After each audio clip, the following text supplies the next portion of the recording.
Speaker, بجلی کا شعبہ اپنی تاریخ کے سب سے گہری اصلاحاتی دور سے گزر رہا ہے۔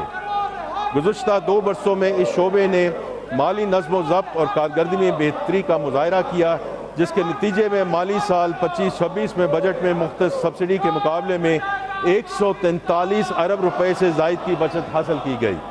سب سے اہم بات یہ ہے کہ یہ کمی مستحق صارفین پر بوجھ ڈال کر نہیں بلکہ اصلاحات کے ذریعے حاصل کی گئی۔ مزید برآں آئی پی پی سے مذاکرات کے نتیجے میں تقریباً 3.7 ٹریلین روپے کی بچت حاصل کرنے کے اقدامات کیے گئے۔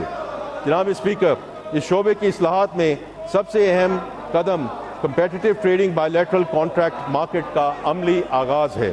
اس کے تحت پہلی کمپیٹیٹو نیلامی منعقد جس میں تقریباً 800 میگا واٹ بجلی کا کاروبار ایک مسابقتی مارکیٹ پر مبنی فریم ورک کے تحت ہوگا۔ یہ کوئی معمولی پیش رفت نہیں ہے۔ اب تک پاکستان میں بجلی ایک ہی سرکاری خریدار کے ذریعے خریدا جاتی تھی جو سرکاری ضمانتوں کے سہارے معاہدہ کرتا تھا۔ آج ہم اس پرانے، مہنگے اور سرکاری ضمانتوں پر منحصر نظام سے نکل کر ایک مسابقتی مارکیٹ کی طرف بڑھ رہے ہیں۔ یہ پاکستان کی بجلی کی معیشت کی بنیادی تشکیل نو ہے۔ جناب اسپیکر، موجودہ مالی سال میں ایک ملک گیر مشق کے ذریعے ہم تمام سبسڈائز صارفین کی شناخت، رجسٹریشن اور تصدیق کریں گے تاکہ جنوری 2027 سے پاکستان میں ڈائریکٹ سبسڈی میکنزم کا آغاز کیا جا سکے، یعنی سبسڈی وہاں پہنچے گی جہاں اس کی اصل ضرورت ہے۔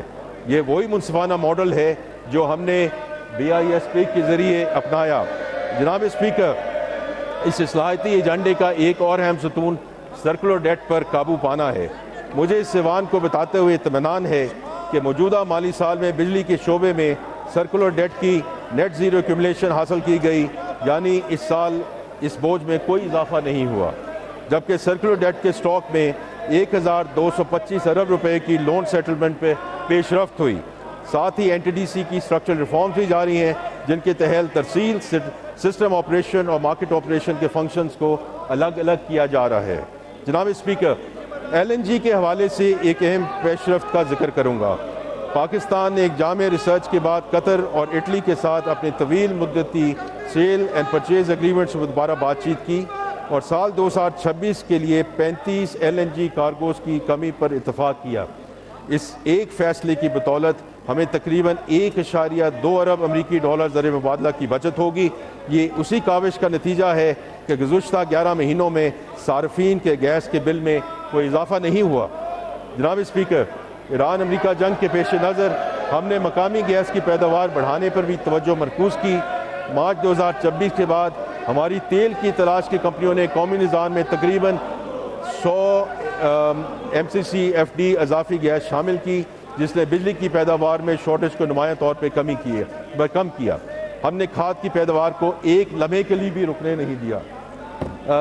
ملک کے 10 کھاد کارخانوں کو گیس کی مسلسل فراہمی یقینی بنائی گئی۔ اسی طرح LNG پر کام کرنے والے پلانٹس کے لیے بھی گیس مختص کی گئی۔